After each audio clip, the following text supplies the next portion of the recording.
આવા અનેક શિવ ભક્તોના દ્રષ્ટાંતો પીડા રહિત એના મૃત્યુ થયા છે. ચંચુલાજીએ કેટલા પાપ કર્મો કર્યા, પણ અંત સમયે ભગવાનની કથા સાંભળી, વાણી વર્તન બધું જીવનનું બદલીને ભગવાન મહાદેવને સમર્પિત થાય છે. અને તેનું શરીર શાંત થયું ભગવાન મહાદેવને યાદ કરતા કરતા. અને માન સન્માન સાથે ચંચુલાજીને ભગવાન મહાદેવના ગણો શિવલોકમાં લાવે છે. યમરાજાએ વચન આપેલું, જે મહાદેવની જે ભક્તિ કરે તેનું સન્માન કરીશ, એવું યમરાજાએ શિવ મહાગ્રંથમાં યમરાજની શિવ ભક્તિનું બહુ મોટું વર્ણન છે. યમરાજા મહાદેવના પરમ ભક્ત છે, એના માટે શિવ ભક્ત સન્માનિત છે.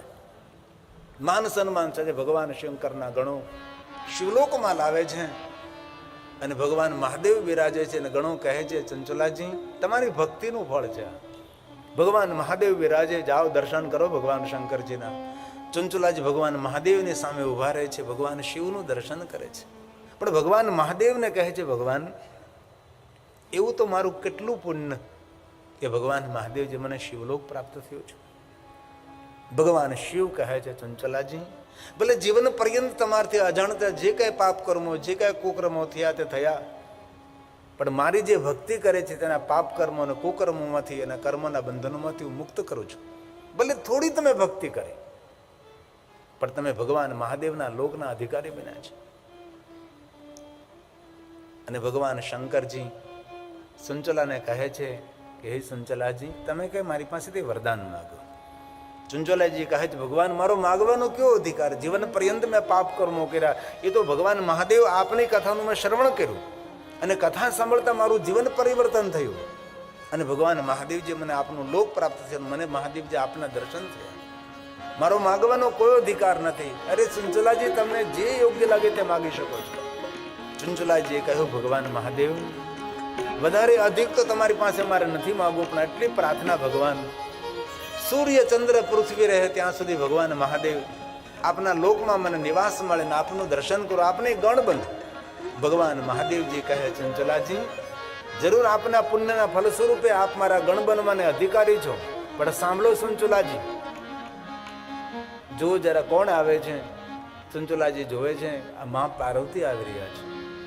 મા પાર્વતી ભગવાન શંકરજીની બાજુમાં બિરાજમાન થાય છે. ભગવાન શિવ કહે છે, ચંચુલાજી હું તમને વરદાન આપું છું, આપ મારા ગણ બનવાને યોગ્ય છો, પણ વિશેષ કરીને હું તમને વરદાન આપું છું, હે ચંચુલાજી તમારી ભક્તિના ફલ સ્વરૂપે તમે આજથી પાર્વતીના સખી બનો, એવું હું તમને વરદાન આપું છું. અને ચંચુલાજી માતા પાર્વતીની સખી બને છે. વિશ્વ માલકીન ભવાની આદ્ય શક્તિ પાર્વતીની સખી બની દિવ્ય રૂપ મળ્યું છે, દિવ્યતા મળે છે, સુખ મળ્યું છે. હવે મોટા ઘરની કોઈ બહેન હોય અને તે આપણી બહેનપણી હોય તો પણ આપણને ઘણા રાજીપો થાય. હવે આ તો શંકર ભગવાનની પત્ની સ્વયં પાર્વતીની સખી બને, એનો તો મહિમા કોણ કહી શકે છે. અને ભગવાન મહર્ષિ વેદવ્યાસજી શિવ પુરાણમાં આ વસ્તુનું સુંદર વર્ણન કરે છે. પાર્વત્યા સકૃતા પ્રીત્યા સ્વસખી દિવ્યરૂપિણી, પાર્વતીની સખી બની છે, દિવ્યતા મળે છે. સ્વસખી દિવ્ય રૂપિણી, ભગવાન બોલે છે દિવ્ય સુખોનો પ્રાપ્ત છે, દિવ્ય સુખો મળ્યા છે. પાર્વતીની સખી બને છે. ભગવાન કહે છે, દિવ્ય સૌખ્યાન્વિતા તત્ર ચંચુલા વિદુંગ પ્રિયા, ચંચુલા વિદુંગ પ્રિયા. ચંચુલા કોણ? તો કે વિદુંગ પ્રિયા, વિદુંગની પત્ની ચંચુલા છે. પોતાના સત્કર્મોને પોતાના ભજનના ફલ સ્વરૂપે પાર્વતીની સખી બને છે અને ભગવાન મહાદેવના લોકમાં રહેવા લાગે છે. સમય વીતવા લાગ્યો છે, સુંદર સુખોનો અનુભવ કરે છે, શિવલોકમાં રહે છે, પાર્વતીના સખી છે, ભગવાન શિવનું દર્શન કરે છે, દિવ્યતાનો અનુભવ કરે છે. આ ચંચુલાજી એક દિવસ માં પાર્વતીને કહે છે કે માં મારે તને કંઈ પૂછવું છે. માં પાર્વતી કહે, ચંચુલાજી પૂછી શકે છે. કહે, માં હું જ્યારે મનુષ્ય હતી ત્યારે મારા પતિનું નામ વિદુંગ હતું. એને તો બહુ જ પાપો કર્યા, મેં પણ માં બહુ જ પાપ કર્યા હતા, પણ ભગવાન મહાદેવની કથાનું શ્રવણ કરતા મારા જીવનને મેં પરિવર્તન કર્યું અને ભગવાન શિવની ભક્તિ કરી તો મહાદેવની ભક્તિના ફલ સ્વરૂપે માં હું તારી સખી બની. પણ મારો પતિ બિદુંગ પાપકર્મ કરતા કરતા તેનું મૃત્યુ થયું, તેની ગતિ કઈ થઈ માં, મને તું કહી શકે છે?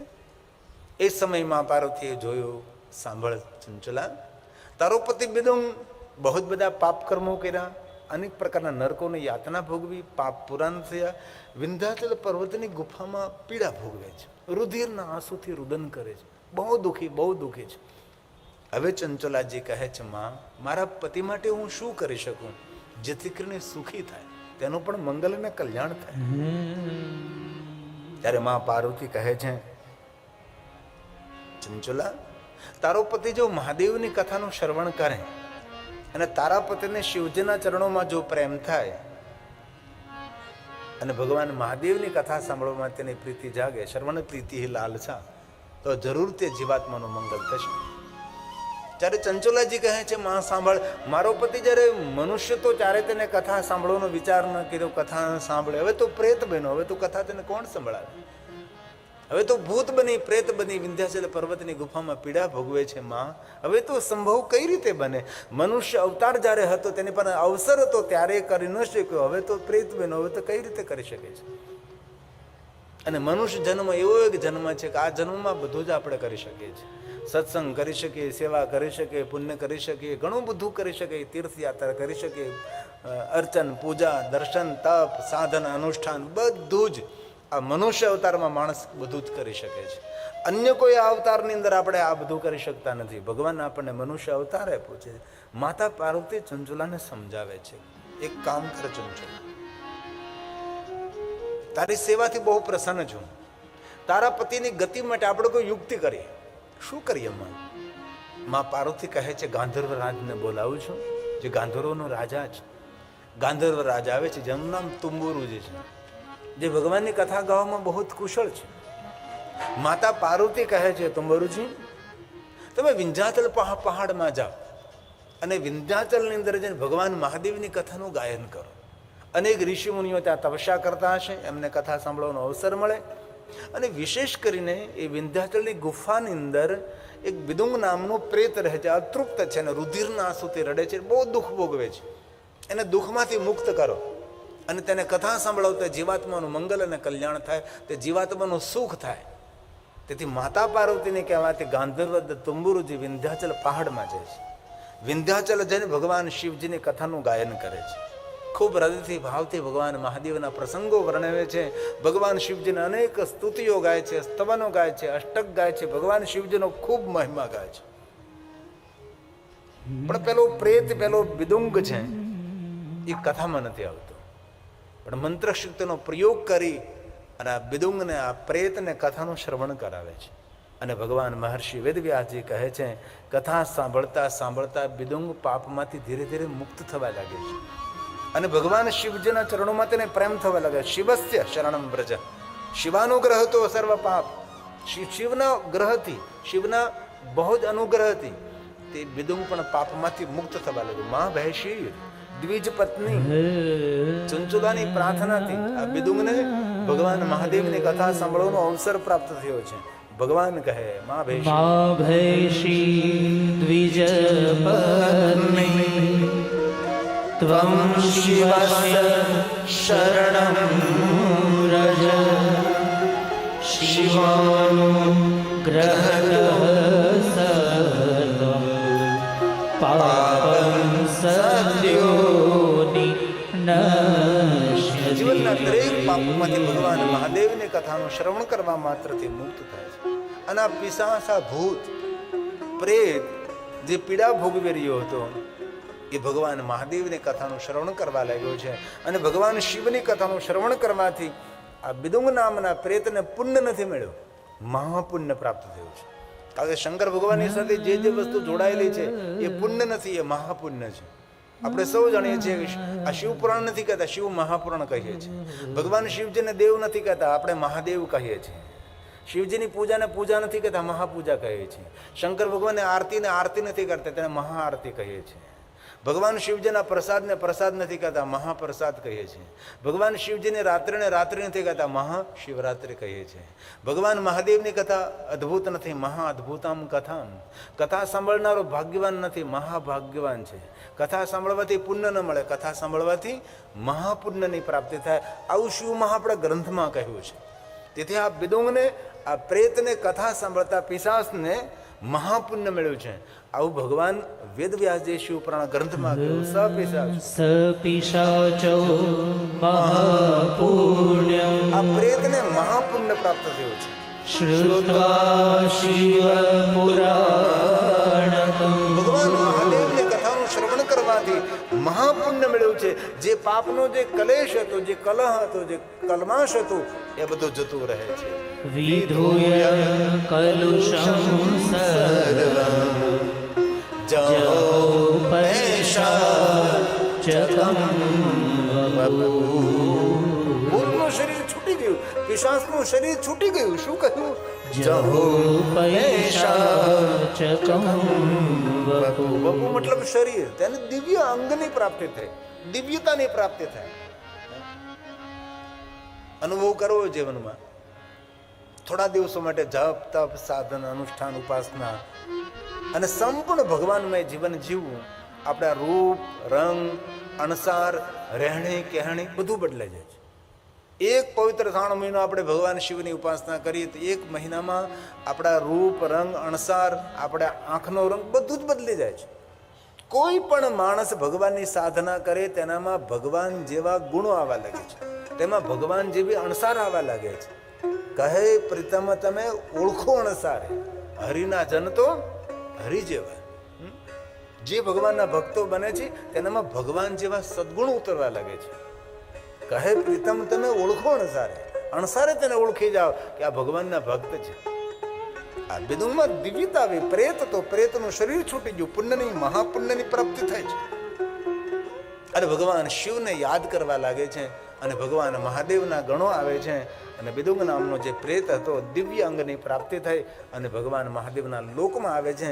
ભગવાન શિવનું દર્શન થાય છે અને બિદુંગ નામનો પ્રેત દિવ્યતાને પ્રાપ્ત થઈ ભગવાન શિવની સ્તુતિ કરવા લાગે છે અને ભગવાન મહાદેવને કહે છે કે મહાદેવ આપની કૃપાથી મને આપની કથાનું શ્રવણ મળ્યું અને હું પાપમાંથી મુક્ત થયો ને ભગવાન આપનું શરણ ચરણ મને પ્રાપ્ત થયું છે. ત્યારે ભગવાન શિવ કહે છે બિદુંગને, જો બિદુંગ કોણ આવે છે? બિદુંગે નજર કરી ત્યારે બિદુંગ બોલવા લાગે છે, ભગવાન હું જ્યારે મનુષ્ય હતો ત્યારે મારા પત્ની ચંચલાજી હતા. એ ચંચુલા અહીંયા ભગવાન શંકરજીએ કહ્યું છે, સાંભળ બિદુંગ, તેને તારી પત્ની બંને પાપ કર્મો કર્યા હતા અને તારી પત્ની અંત સમયે મારી ભક્તિ કરીને ભક્તિના ફલ સ્વરૂપે એ શિવલોકમાં આવી અને પુણ્ય સ્વરૂપે પાર્વતીની સખી બની છે. અને તારી પત્નીના પુણ્યને કારણે તને મારી કથા શ્રવણ કરવાનો અવસર પ્રાપ્ત થયો અને તારી ગતિ પણ શિવલોકમાં થઈ છે. તેથી આપણે નથી કહેતા કે પત્ની જો સારી ને યોગ્ય મળે તો પતિને તારી દે છે. તેથી 3 ફેરામાં પુરુષ આગળ હોય ને 1 ફેરામાં હંમેશા નારી આગળ હોય છે. કારણ કે પરમાત્માના લોકનું દર્શન કરાવનારી, પતિનું પરમ કલ્યાણ કરનારી પત્ની છે. આ ચંચુલાના પુણ્યથી આ બિદુંગનું સર્વ મંગલ થયું છે.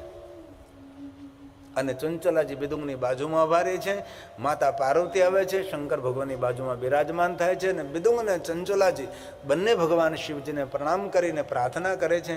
અને ભગવાન શિવ અને પાર્વતી કહે છે, સૂર્ય ચંદ્ર પૃથ્વી રહે ત્યાં સુધી આપ કૈલાસમાં વાસ કરો, દુનિયાના સુખો અને દિવ્યતાનો તમે અનુભવ કરો. અને ભગવાન મહર્ષિ વેદવ્યાસજી કહે છે, બિદુંગ અને ચંચલાજી ભગવાન મહાદેવના લોકને પ્રાપ્ત થયા છે.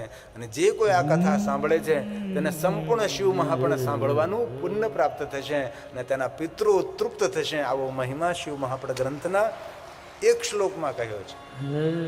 હું શ્લોકાત્મક કથા કહેવાનો પ્રયાસ કરું છું. જે કોઈ આ કથા સાંભળે એના માટે અંતિમ 1 શ્લોક છે. બધા શ્લોકો ગાઈ શકાય છે અને બધા શ્લોકો હું ગાયા કરું તો ઘણી વાર બધું ન સમજી શકાય. તેથી અંતિમ શ્લોક યમ ઇદમ જે કોઈ ભક્તિપૂર્વક આ કથાનું શ્રવણ કરે છે, શ્રદ્ધાથી ભક્તિથી ભગવાન શિવને યાદ કરતા કરતા જે કોઈ કથાનું શ્રવણ કરે છે, ભગવાન શિવ તેની ઈચ્છાઓ તેની કામનાઓની પૂર્તિ કરશે. આવું ભગવાને કહ્યું છે. યમિદં શૃણુયાદ્ કીર્તયામ્યા સમાહિતઃ